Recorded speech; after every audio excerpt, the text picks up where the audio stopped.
Everything.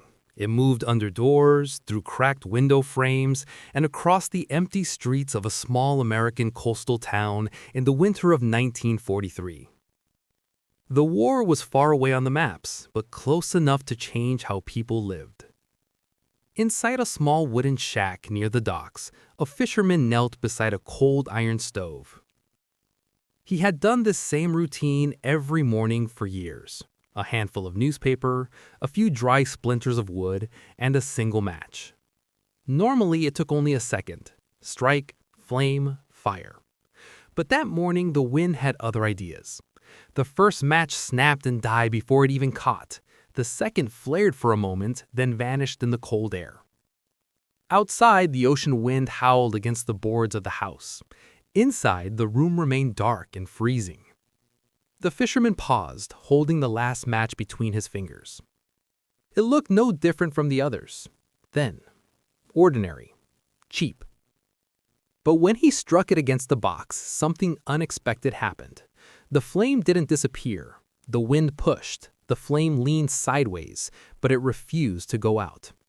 And in that small, stubborn flame, barely larger than a fingernail, the entire morning changed.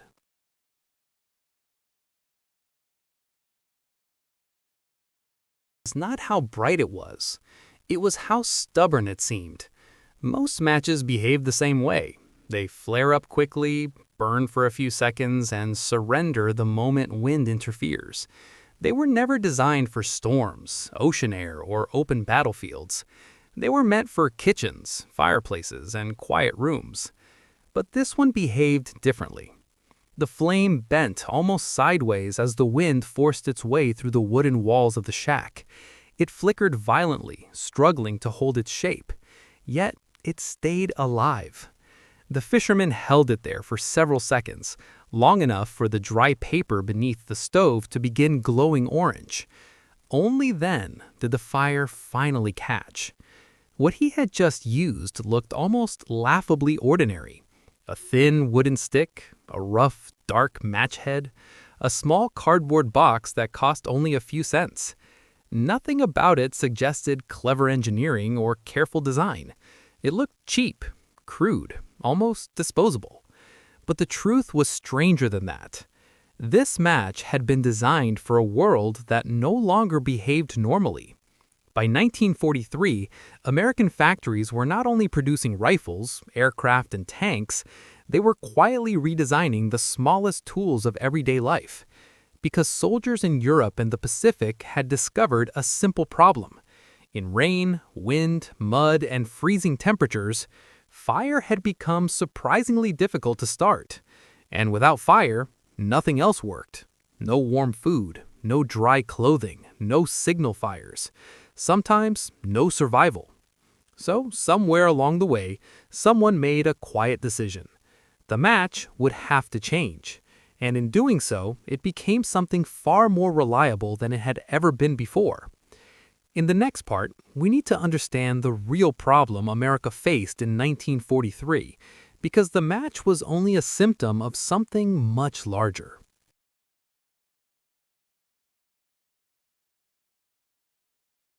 The industrial engine of the Allied war effort. Factories ran day and night. Steel, rubber, oil, and electricity were being redirected toward ships, aircraft, tanks, and ammunition. Entire cities changed their rhythms to feed the machinery of war. But war had a strange side effect. The larger the machines became, the more fragile everyday life started to feel. Electricity was prioritized for factories. Fuel was rationed. Transportation networks were strained under military logistics. Even simple household goods were harder to obtain. And far from the cities, where soldiers trained or civilians worked near coasts, forests, and rail yards, small problems became serious ones. A wet morning, a strong wind, a box of matches that refused to cooperate. These sound like trivial inconveniences until you realize how much of human life still depended on fire. Fire meant warm food. Fire meant boiled water. Fire meant heat in freezing conditions. And in military camps or remote locations, fire meant communication, signaling, and sometimes survival itself. The problem sounded almost embarrassingly simple. How do you start a fire when the wind refuses to allow it? But the simple problems are often the most stubborn. Traditional matches had been designed for calm environments. They were fragile, short-burning, and easily extinguished. A gust of wind could erase them before the flame even touched kindling. Soldiers in training camps discovered this quickly. So did fishermen along the Atlantic coast. So did workers maintaining rail lines across the Midwest. The issue was easy to describe, almost impossible to solve, because improving a match seemed trivial compared to building bombers or warships. Yet without something as basic as a reliable flame, many of those larger systems, military and civilian, became surprisingly vulnerable. And that is when a quiet idea began circulating through American manufacturing. If the wind could not be controlled, then the flame itself would have to change. In the next part, we look at the surprising engineering behind the match that refused to go out.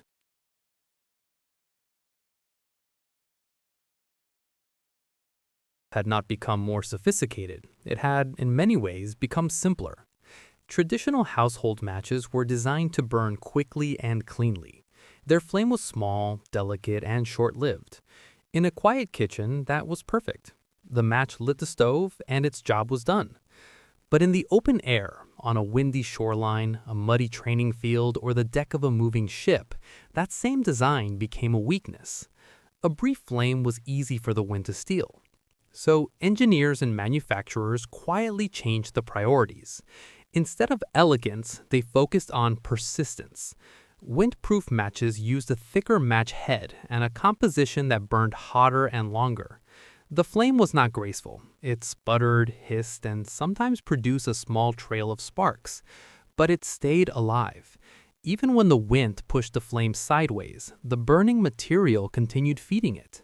The match behaved less like a delicate spark and more like a tiny torch. There were other ideas at the time. Some suggested mechanical lighters. Others experimented with more complex ignition devices. But those solutions required metal parts, fuel reservoirs, and maintenance, luxuries that were difficult to guarantee in wartime conditions. The match, by contrast, remained brutally simple. No moving parts, no fuel container, no mechanism to fail, just wood, chemistry, and fire. In a world where reliability mattered more than elegance, that simplicity became its greatest strength. And quietly, without fanfare, this stubborn little flame began appearing everywhere, from coastal fishing boats to army training camps across the United States. But the most interesting part of the story was not the design itself. It was how people began to use it.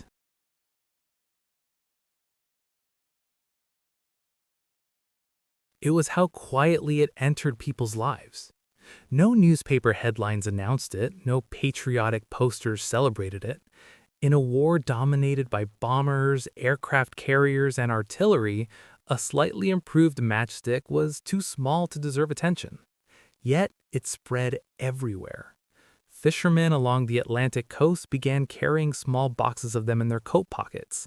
Early morning winds that once made it difficult to start a stove no longer delayed their day.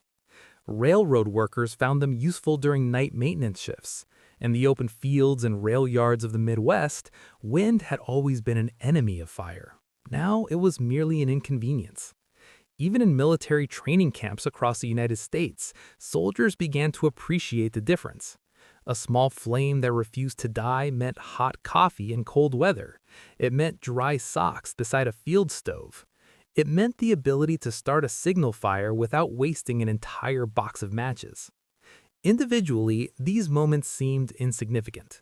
A cup of coffee, a small fire, a stove that lights on the first try. But war often amplifies small comforts into meaningful advantages. When thousands of people experience the same tiny improvement every day, the result becomes something larger than the object itself. And so the windproof match spread not through official orders, but through quiet recommendation. A fisherman told another fisherman, A railroad worker shared a box with a colleague. A soldier mailed a few home to his family. No one called it a breakthrough. Most people probably never thought about it at all. They simply noticed that starting a fire had become easier. And in a world shaped by uncertainty, small moments of reliability carried an emotional weight that was difficult to measure. Because when something works exactly when you need it to work, it builds a quiet form of trust. Not in technology, but in the simple idea that some problems, no matter how small, can still be solved.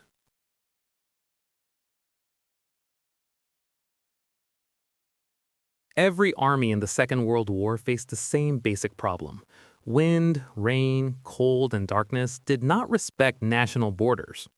Whether a soldier stood in the forests of Europe, the deserts of North Africa, or the islands of the Pacific, the need for a reliable flame remained the same.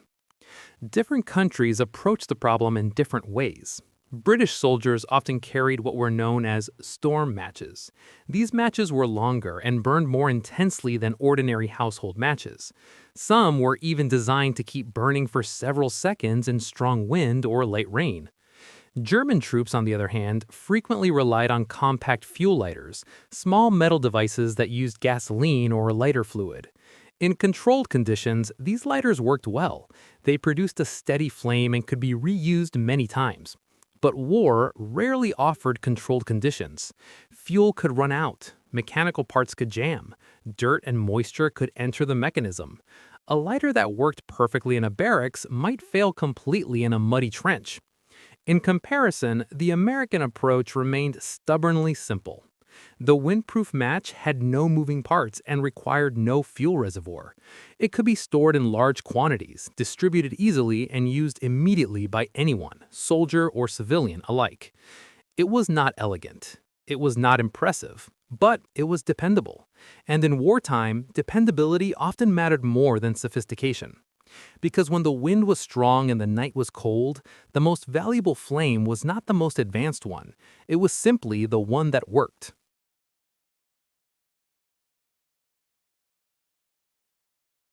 Inventions had quietly supported the American war effort. Most of them were never celebrated. History books remember the aircraft, the ships, the battles, and the generals. Those were the visible parts of the story. But survival rarely depends on the most visible things. Sometimes it depends on something so small that people barely notice it. A match that refuses to go out. A tiny flame that survives the wind.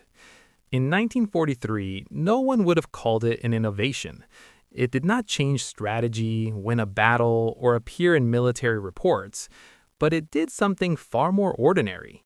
It helped people start fires when they needed them, morning after morning, night after night. And that quiet reliability carried people through cold mornings, long shifts, and uncertain days. Because in difficult times, the tools that matter most are rarely the most impressive ones. They are the ones that keep working, the ones that do not fail when conditions are bad, the ones that solve a simple problem at exactly the moment it matters. And history leaves us with a strange lesson. The things that help people survive are almost never beautiful. They only need to do one thing. They need to work.